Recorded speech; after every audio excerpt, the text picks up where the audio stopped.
మున్నేరుకు 100 ఏళ్లలో రానంత వరద, గంటల్లో 45 సెంటీమీటర్ల వర్షపాతం కారణంగానే మంత్రి తుమ్మల అంటూ ఒకరు చూస్తా ఉన్నాం. చూడండి, అందరూ ప్రతి ఒక్కరు ఎమ్మెల్యేలు సీతక్క, పొంగులేటి, బట్టి, రేవంత్ రెడ్డి, తుమ్మల అందరు ఫీల్డ్లోనే ఉన్నారు. ఏ ఒక్కరు కూడా రెస్ట్ తీసుకుని దాఖలా లేవు. కోమటిరెడ్డి వెంకటరెడ్డి, ఉత్తమ్ కుమార్ రెడ్డి సూర్యాపేటకు పోయినారు. అందరు ప్రతి ఒక్కరు కూడా మినిస్టర్లు ప్రతి ఒక్కరు కూడా ఈరోజు ఫీల్డ్లో ఉంటూ ప్రజలతోటి కలిసి పనిచేసేయడం ప్రయత్నం చేస్తూ ఉన్నారు. గతంలో ఈ పరిస్థితి లేదుగాక లేదనే విషయాన్ని గుర్తుపెట్టుకోవాలి. కేవలం ఆనాడు ఒక సీఎం కదిలితేనే యంత్రాంగం కదులుతుండే, కానీ ఈరోజు సీఎంతో పాటు అంత యంత్రాంగం. సీఎం లేకముందే మొన్నటి నుంచే సీఎం నిన్న పోయిండు, మొన్ననే మంత్రులతో కూడా ఫీల్డ్లో ఉండడం జరిగింది. సరే, చిన్న పొరపాట్లు జరుగుతాయి, ప్రకృతి విపత్తుల వల్ల అనేక పొరపాట్లు జరుగుతాయి. అది కాదు, ఫస్ట్ తక్షణం లీడర్ ఎవరైతే ఉన్నారో ఆయన ముందు నడుస్తున్నారా లేదా అనేది ఇంపార్టెంట్. అక్కడ మంత్రి పొంగులేటి కాలుకు గాయం. గమం మున్నేరు వరద ప్రభావిత ప్రాంతంలో బైక్పై పర్యటన సందర్భంగా మంత్రి పొంగులేటి శ్రీనివాసరెడ్డి కాలుకు గాయమైంది. మున్నేరు వరదతో ఖమ్మం రూరల్ మండలంలో దెబ్బతిన్న రాజు గృహాలపై ఇళ్ల పరిశీలించేందుకు మంత్రి పొంగులేటి బైక్పై ఆ ప్రాంతంలో పర్యటించారు. మంత్రి బైక్పై వెనుక కూర్చోగా బురద వల్ల ఫుట్ రెస్ట్ పై ఉన్న ఎడమ కాలు జారిపోయింది. దీంతో ఆ కాలు బైక్ ఫుట్ రెస్ట్ కు తగిలి తీవ్ర గాయమైంది. దీంతో ఆయన కూసుమంచి క్యాంపు కార్యాలయానికి చేరుకున్నారు.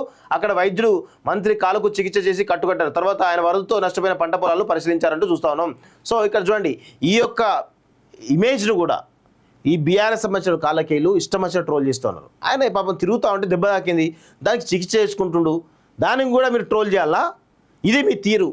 అరే, విపత్తుల వల్ల ప్రజలు బాధపడుతూ ఉంటే అండగా ఉండాల్సింది పోయి ఈ విపత్తుల్లో కూడా మీకు అసత్య ప్రచారాలు కావాలి, మీకు ప్రభుత్వం పైన బురదలే ప్రయత్నం కావాలి. గద్దప్ప అరే ప్రజలు చచ్చిపోతూ ఉన్నారు, వాళ్ళకు అండగా ఉందాం.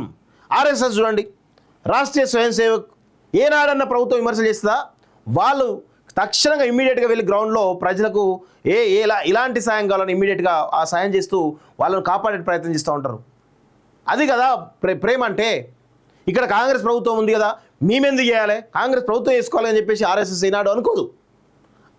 బరాబర్ ఆర్ఎస్ఎస్ అనేది ఒక స్వయం సేవక్ సంఘ్, అంటే ప్రభుత్వాలతో సంబంధం లేకుండా తమ యొక్క సేవ యొక్క గుణాన్ని ప్రజలకు అందించాలి. ప్రజలను ఇలాంటి విపత్తుల సమయంలో ప్రజలను కాపాడాలి. ఇలాంటి విపత్తుల సమయంలో ప్రజలకు దాహార్తి అందించాలి. ఇలాంటి విపత్తుల సమయంలో ప్రజలకు ఆహారాన్ని అందించాలి. ఇలాంటి విపత్తుల సమయంలో ఎక్కడైతే కష్టాల్లో, ఎక్కడైతే ఆపదలో ఉన్నటువంటి వాళ్ళని ఆదుకోవాలనే ఉద్దేశంతో ఆర్ఎస్ఎస్ పనిచేస్తూ ఉంటుంది. ప్రభుత్వాలతో సంబంధం లేదు. అక్కడ ఏ ప్రభుత్వమైనా ఉండని, బీజేపీ ఉండని, కాంగ్రెస్ ఉండని, ఏ పార్టీ ఉండని, వాళ్ళు ఆ పార్టీ సంబంధం లేకుండా వాళ్ళ యొక్క బృందాలు పోయి సేవ చేస్తూ ఉంటాయి. కానీ ఈ బీఆర్ఎస్ పార్టీ ఏం చేస్తుంటుంది? ఎక్కడ తప్పులు జరుగుతుందా, ఎక్కడ ఏం చేస్తుందా, అసత్య ప్రచారాలు చేయాలి, ఇమ్మీడియట్గా ప్రజలకు తీసుకుపోయి వైషమ్యాలు రెచ్చగొట్టాలంటే ఒక ప్రయత్నం తప్ప వేరే ప్రయత్నం చేయదు అనేటువంటి విషయాన్ని గుర్తుపెట్టుకోవాలి. సిగ్గుండాలి కదా, ఇప్పటికైనా మారండి రా నాయన మీరు.